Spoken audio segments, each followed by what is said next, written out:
My self Monika कस्बा। आज हम थ्योरीज समझेंगे इंटरनेशनल रिलेशंस में कौन कौन सी थ्योरीज है। I am just providing you एक आउटलाइन या डायग्राम्स ताकि हम आपको ये चीज़ें पता हो कि जो इंटरनेशनल रिलेशंस है उसमें थ्योरीज कैसे काम करती है।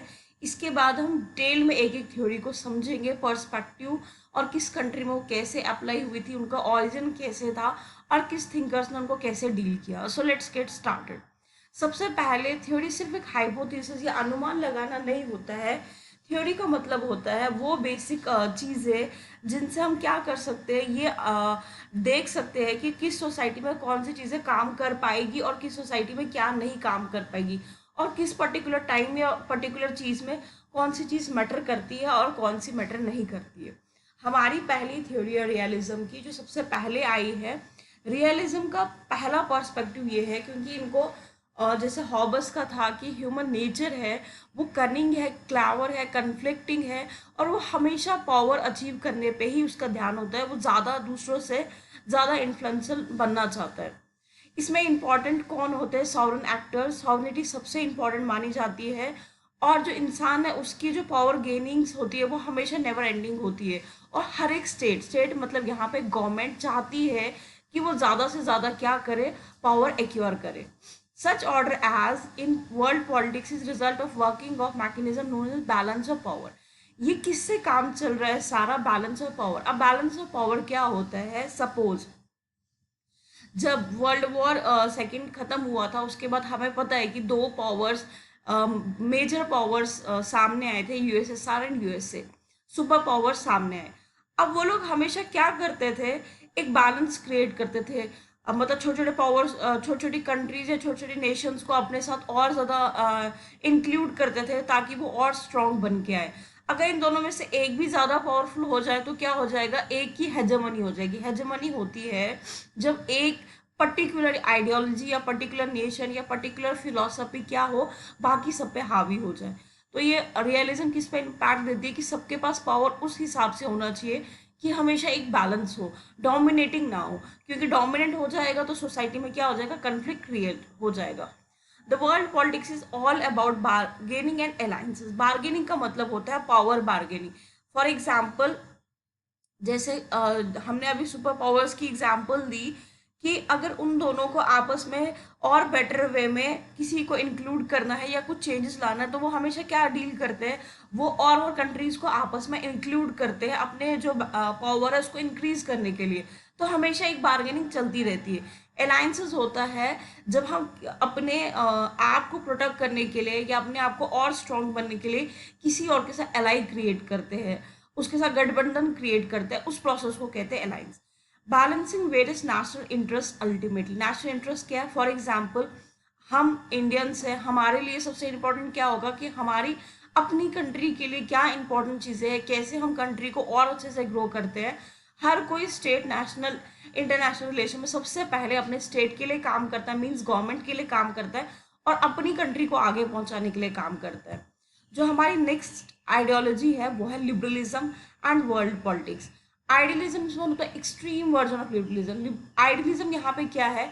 जब हम बिल्कुल अच्छे तरीके से और बहुत एक्सट्रीम तरीके से लिबरलिज्म को करते हैं, उस प्रोसेस को आइडियलिज्म कहते हैं। आइडियलिस्ट थ्योरीज होती है व्हाट ऑट टू बी।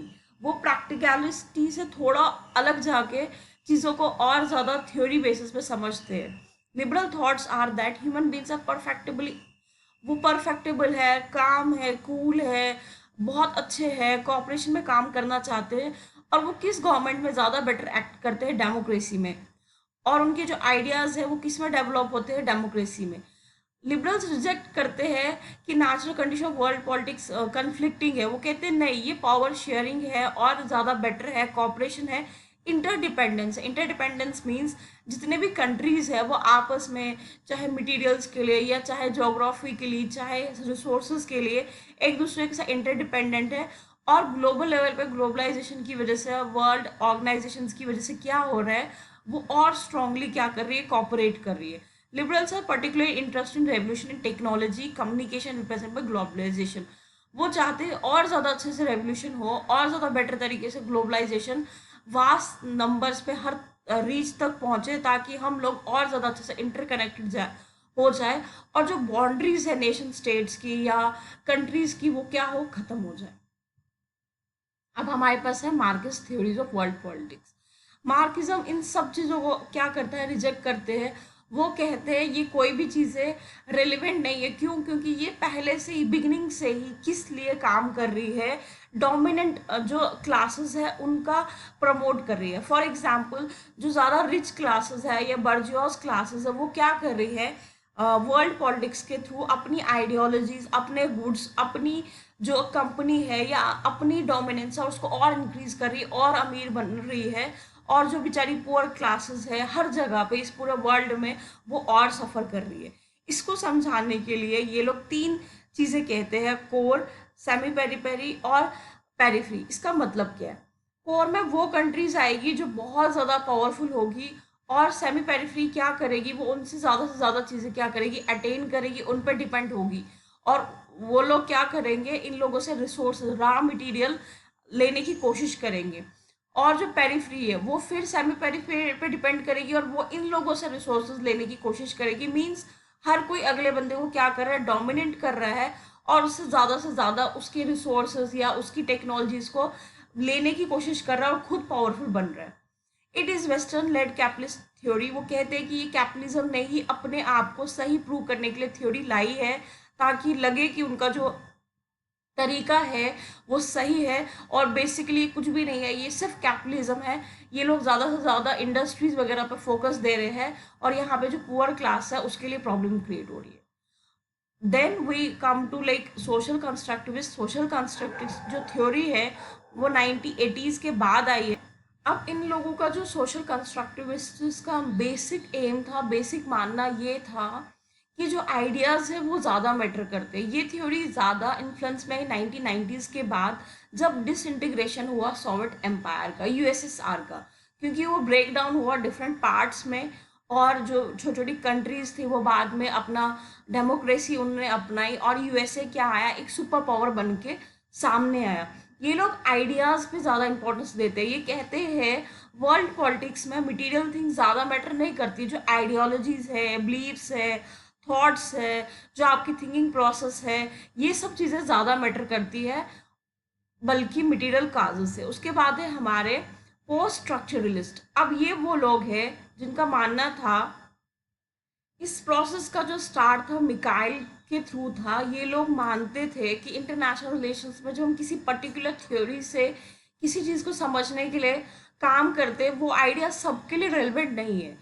हम जैसे ये लोगों का एजम्पशन था कि जो नॉलेज है वही सोर्स है हर चीज़ का। जैसे फॉर एग्जांपल टेक्नोलॉजी है, वो भी तो किसी नॉलेज से गेन की हुई है। जब आपके पास टेक्नोलॉजी होगी तभी आप उसको रियलिटी में यूज़ कर पाएंगे, और तभी आप उस चीज़ की वजह से पावरफुल बन पाएंगे। अल्टीमेटली क्या चीज़ पावरफुल है? नॉलेज। इन लोगों का ये बेसिस था। इन्होंने एक नया लुक दिया, स्केप्टिकल लुक दिया। पुराने तरीके से इन्होंने इंटरनेशनल रिलेशंस को नहीं समझा। इन्होंने हर चीज़ को नए तरीके से फिर से ओवरव्यू किया कि सोसाइटी में किस चीज़ चलती है। जैसे for example we are all living in a different society. किसी की जो सोसाइटी है वो कम्युनिस्ट है, किसी की कैपिटलिस्ट है, किसी की स्ट्रॉन्ग कम्युनिस्ट है लाइक चाइना, किसी की सोशलिस्ट है, किसी की डेमोक्रेटिक है, और किसी की मिक्स है।